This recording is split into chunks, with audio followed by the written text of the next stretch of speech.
Salut à tous et bienvenue.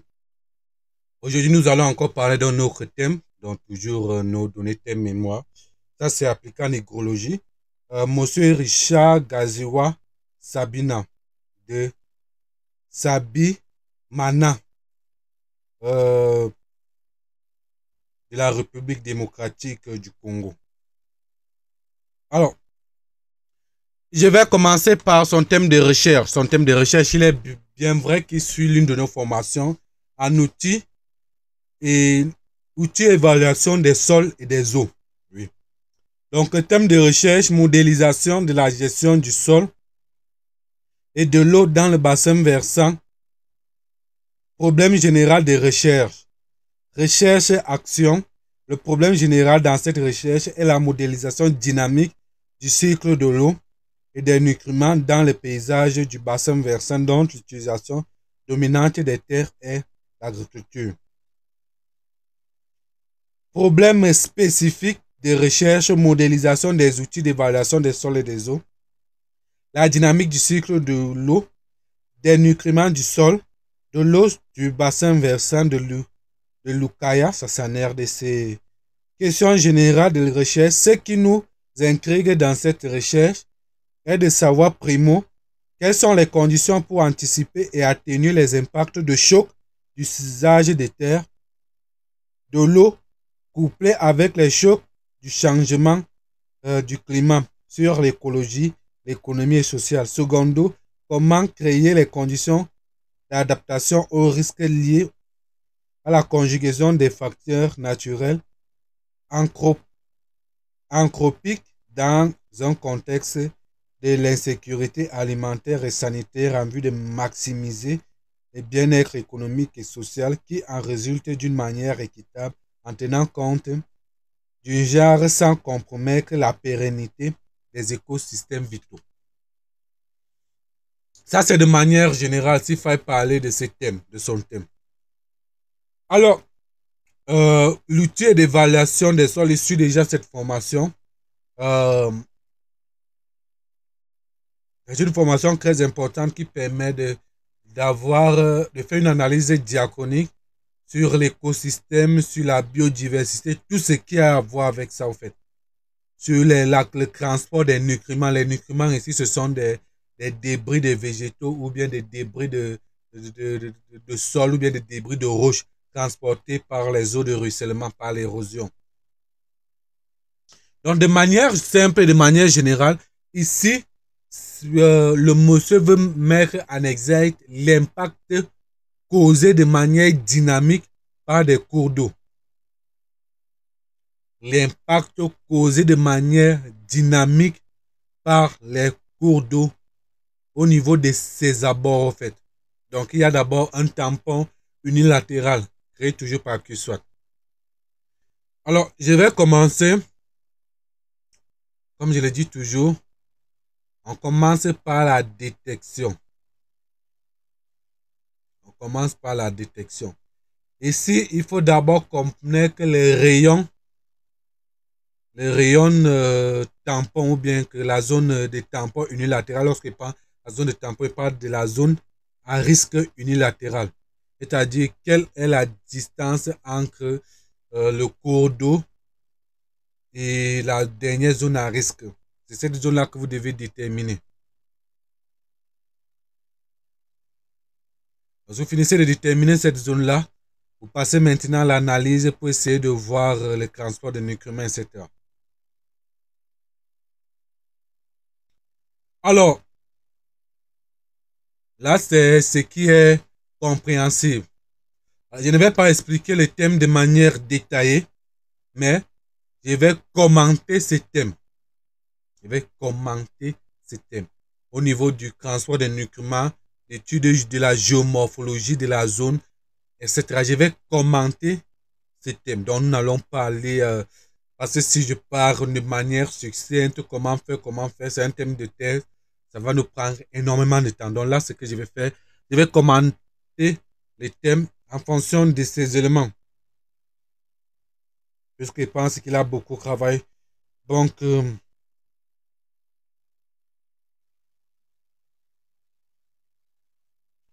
l'impact des chocs d'usage des terres et de l'eau couplés avec le choc du changement climatique. Là, c'est au niveau de l'analyse, hein, au niveau des outils d'analyse climatique sur l'écologie, l'économique et sociale.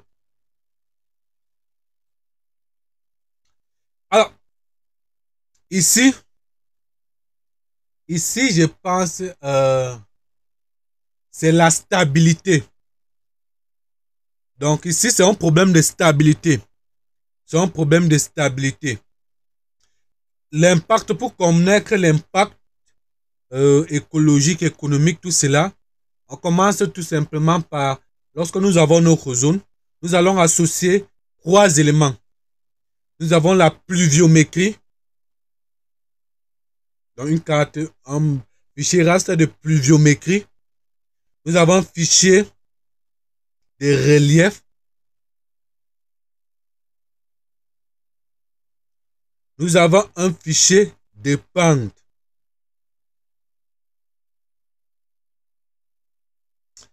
Voilà. Pluviométrie, relief, pente.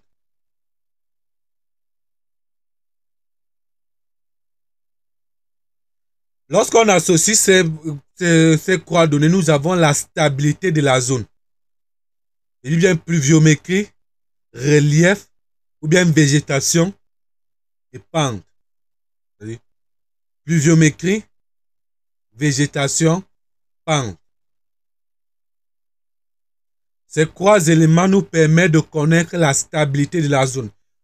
Il y a un module dont je parle de cela, c'est le module de la stabilité. Je pense que c'est la formation en SIG via QGIS. Via QGIS, je parle de cela. Ça nous permet de connaître la stabilité de la zone. Parce que lorsqu'on associe, par exemple, je vais prendre KCM, lorsqu'on associe, lorsque la pluviométrie est élevée dans la zone et que la végétation est élevée et que nous nous retrouvons dans une zone où la pente n'est pas grande, ça veut dire que la stabilité est importante. Parce que pour qu'il y ait stabilité, il faudrait que la végétation joue un très grand rôle pour arrêter les écoulements en fait.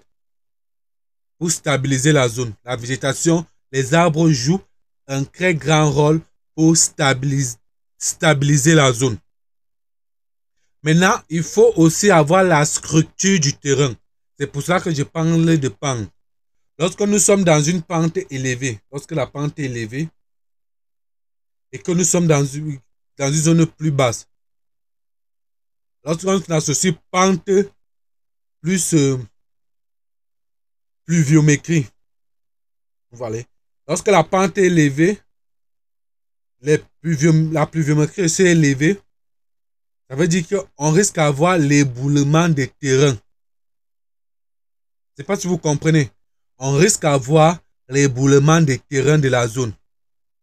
Donc ça veut dire que lorsqu'il va associer pente plus pluviométrie, faire la moyenne, là où les données vont être élevées, c'est un risque élevé. C'est un risque pour la zone, en fait. C'est un très grand risque. Donc là-bas, c'est de 1. Lorsqu'il va associer la végétation avec la pluviométrie, où la végétation est élevée, les risques sont moins visibles par rapport où la végétation est moins élevée.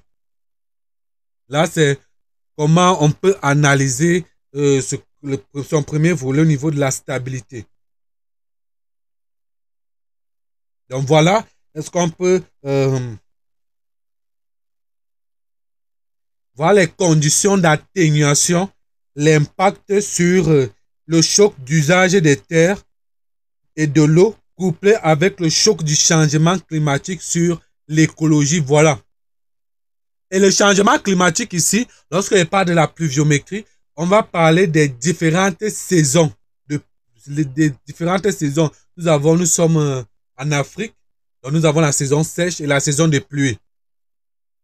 Donc là, on va essayer d'avoir une idée sur la stabilité. Mais moi, je dis toujours, il faut toujours vous faire accompagner lorsque vous êtes dans ces thèmes-là par des experts dans les domaines, soit dans le domaine de l'écologie, soit dans le domaine environnemental. Il faut vous accompagner d'un expert dans ce domaine pour avoir l'intervalle de données. Puisque là, moi, je peux vous aider uniquement à analyser, mais les recherches plus poussées vont vous aider à avoir des données, au fait, des données de vos recherches. Donc, voilà comment est-ce qu'on peut faire cela. Alors, secondo, comment créer les conditions d'adaptation aux risques liés à la conjugaison des facteurs naturels anthropiques dans le contexte de l'insécurité alimentaire sanitaire en vue de... Au fait, là, ce sont des solutions. Qu'est-ce qu'il faut comme solution? Qu'est-ce qu'il faut comme solution? Si moi, j'ai déjà...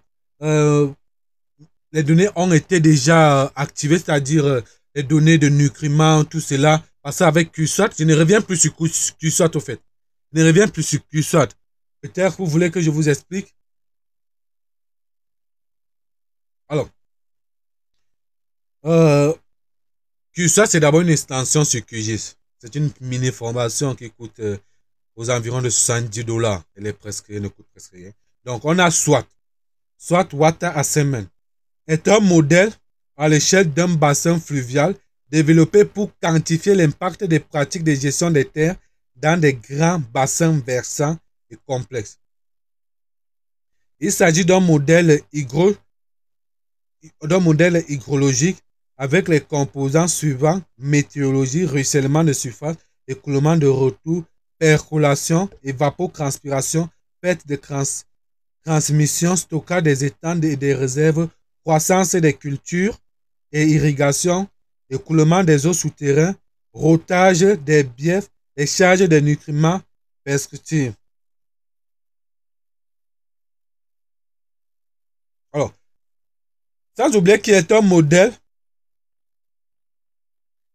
je disais qu'il est un modèle en temps continu qui fonctionne au pas de temps journalier à l'échelle du bassin versant. Donc, ça veut dire qu'ici, avec USWAT, on peut analyser le pas de temps journalier de l'évolution journalière, au fait. Uniquement dans le paysage, l'utilisation dominante de l'agriculture.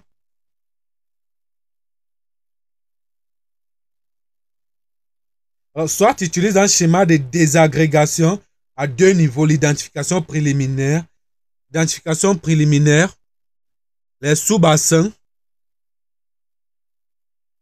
Donc, il disait, dans ce sous-bassin, critères, identification préliminaire du sous-bassin est effectuée sur la base des critères de topographie, suivi d'une discrétisation plus poussée en utilisant des considérations d'utilisation des terres, des types de terres. Donc, on a l'unité de réponse hygrologique qu'on utilise véritablement. Donc là, c'est d'abord une formation pour ce thème qui est très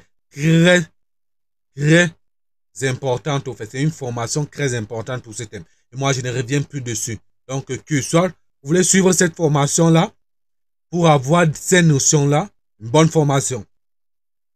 Donc, alors que vous faites cela, vous faites encore ce que j'ai dit en associant ces données topographiques-là en cycle. On passe au niveau de l'analyse pour pouvoir évaluer. Avec QSWAT, on peut avoir le pas de temps journalier ou bien par mois de la zone pour pouvoir évaluer l'impact, pour prendre une décision.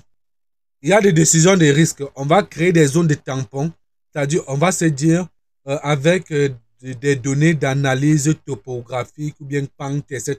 On va se dire par exemple que voilà une zone où la pente, où par exemple les données sont par exemple à plus de 60%, c'est interdit de construire sur cette zone-là.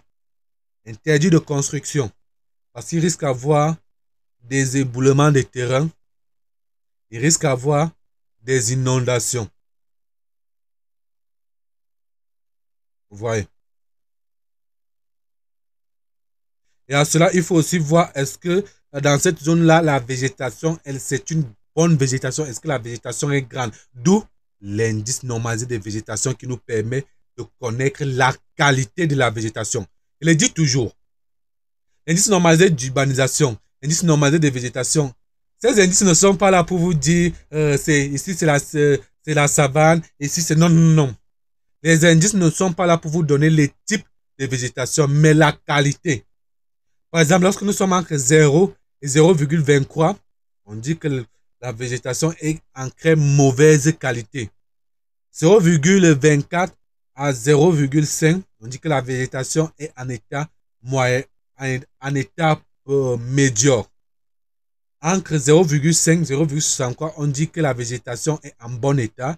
Et entre 0,63 et 1, on dit que la végétation est en très bon état. Donc, il faut associer à cela l'indice normalisé de végétation pour pouvoir prendre une décision, pour pouvoir analyser. Donc, voilà comment est-ce que vous pouvez aborder ce sujet de manière dynamique. De manière dynamique. Donc, de manière dynamique, voilà comment est-ce que vous pouvez aborder ce sujet.